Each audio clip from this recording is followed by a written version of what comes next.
Okay, hey guys, doing another surprise live stream inside of the AJ Society and recording this for YouTube too.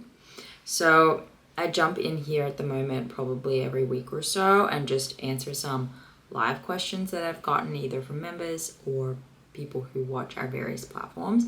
And I have a little bit of, I have like a couple from Instagram I really need to get around to. I keep missing, and I'll do a YouTube comment too.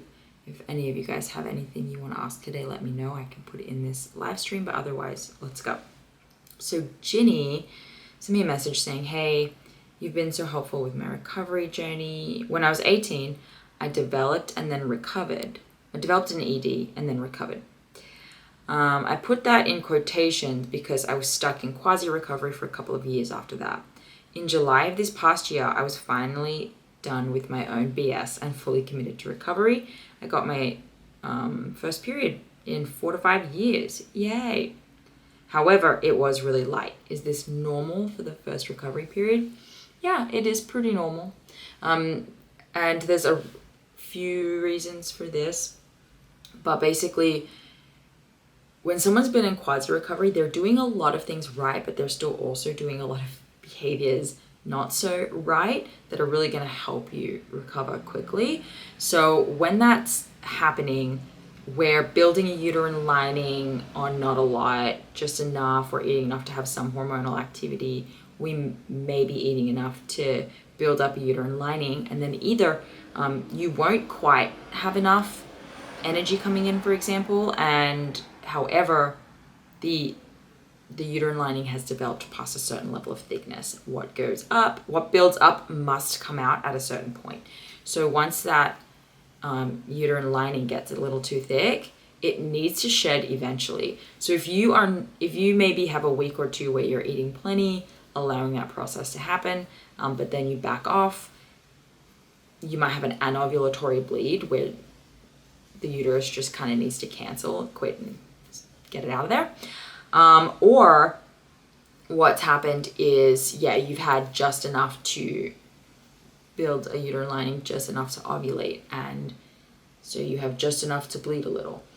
HA is a spectrum, so you could have all the way on one end is nothing, all the way on the other end is high estrogen dominance, awful periods, heavy periods, multiple days, that kind of thing.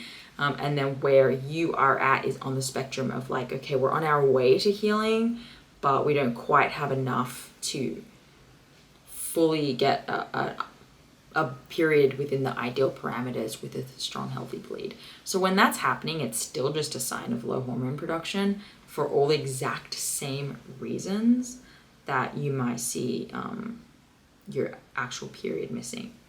So if you have that history of quasi-recovery, of EDs and things, you really have to look there first and keep that in mind. Okay, Megan says, hey Dani, I just discovered your account and podcast and I'm hooked. Thank you for all you do. You mentioned that I can send questions through Instagram. I hope that's okay. Yes. I'm almost 15 months postpartum, but I've been weaned from breastfeeding for almost 3 months. I did unintentionally lose weight while breastfeeding, but have been trying so hard to gain it back this past year. The past month or so, I've been seeing so much watery and creamy cervical mucus, but still no ovulation. Occasionally, it's kind of stretchy and goopy. Can you talk more about what this type of mucus means for recovery? From experience with your clients, how soon is recovery around the corner after experiencing this type of cervical mucus?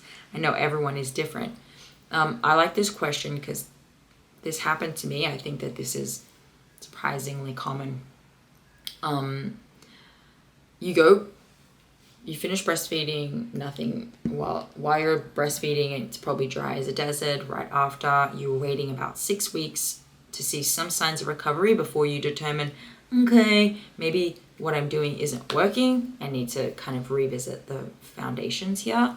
So that totally happened to me. And then I went back onto the foundations, right, which is different for everybody, but across the board generally does tend to involve eating more and resting more. So she probably needs to do something like that, and hence she did. And so now she's seeing a lot of cervical mucus, and she's maybe even seeing buckets of it to the extent that she needs to change her underwear regularly, but still no ovulation. So I do think that this means that ovulation is imminent for someone.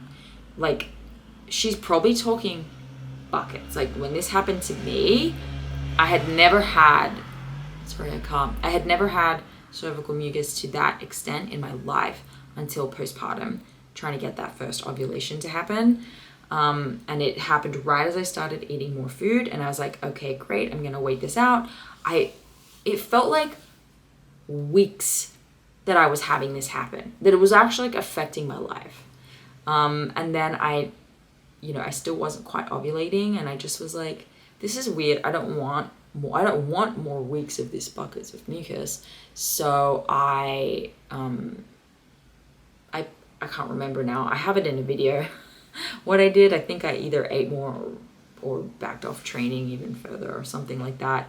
Just something basic, just like we would with anyone else, right? When you're right there, but no changes are happening for weeks, your body is like still needing that shove. So that's most likely what's happening with you. You definitely have a thick lining. You definitely have follicles trying to get to maturation, but something just needs to give it a big shove across the line.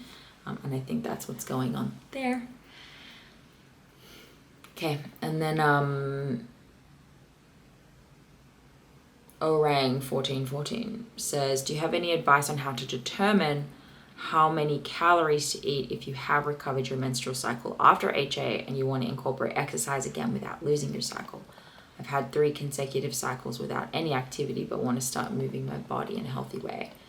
Anyone who's been around long enough already knows the answer to this, but yeah, like glad to change her underwear too. Yeah, it gets serious out there. So for bringing exercise back in, this will be not new information for a lot of you guys. It's just, okay, cool. Decide on what you're gonna bring in first. Make it reasonable, right? So like 1 day, 2 days, something progressive, something not crazy on the body. Eat food, track your cycle, make sure everything is looking good.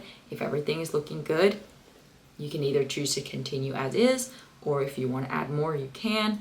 And you can add exercise or whatever you want to do till cows come home, as long as you're tracking it and it's looking good. This is your monthly report card. That's something that's nice about women, is that we get this report every month that says, hey, you handled stuff pretty good. And men don't really get that. So if your follicular phase looks good, if your ovulation is timely, if your baseline temperatures are good, if your luteal phase is good, if your bleed is good, you are probably good. So you can continue to train and add in exercise. And if it's not looking good, you need to adjust, right? So if your training is the most important thing to you, want to get back to it, once you have that regular cycle, probably your highest priority needs to be eating, right? Or maybe you brought it in and you tried to do it in the morning and it wasn't working for your period. So now you need to move that training to the afternoon. And a lot of people see success with that. So it doesn't have to be all or nothing. It's all about small tweaks. Annoying thing about being a woman is it takes a whole month to find out if it worked or not, typically. Using your temperatures and mucus and stuff, you can get information sooner.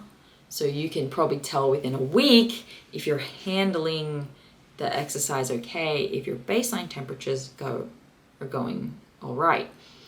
You'll find out within 2 weeks if you ovulated timely, and you'll find out within a month how everything is trending. And then you make that decision about whether or not your training or your fuel or your rest or your training times and frequency and load is appropriate. Now, figuring out which thing to tweak, I don't know how most people feel about like their confidence in their ability to do that. That's a different question, I think. How long of a bleed is ideal? So your cycle, your cycle parameters are all of the different sections of your cycle from day 1 to the last day. And the bleed parameters would be anything from 4 to 7 days is probably pretty appropriate. I wouldn't worry about anything if it's falling within that, even if it changes a little month to month. But do notice if you typically have a 6 or 7 day bleed and now it's gone to a 4 day, that's probably something to pay attention to. But then again, right, you have to maybe make changes or choose to pay attention to the pattern, maybe not change anything yet, and wait another month. So inherently, you must be patient. And that's why it's important not to freak out during this process about like, it's so easy to get really invested in it every single day emotionally, but you just can't, because you really need to take a strategy, stick to it, and wait it out for a significant period of time before you know for sure if it's working or not. And this gets easier as time goes on. You kind of get like bored of stressing about it maybe, or you start to learn to like, okay, every month I worry about this and every month it works out, right? And the worst case scenario is that your period didn't look as good this month and you have to make an adjustment, and it's often not always a massive adjustment. If you had some nice regular cycles while you're resting, the likelihood that you introducing exercise makes it completely disappear overnight is kind of low. That does happen a lot if you introduce it right after like your first or second period. But if you've waited for several, you have a much higher likelihood that it's not just going to disappear overnight. Even if you are not, quote, perfect at introducing it and feeding yourself, or introducing it and not going too hard from the beginning or something like that. I'm hoping that this is making sense for you guys. So that was fun. It was a fun one for me to log in and answer. I'll be back later this week or next week with another one. I'll talk to you guys later. Bye.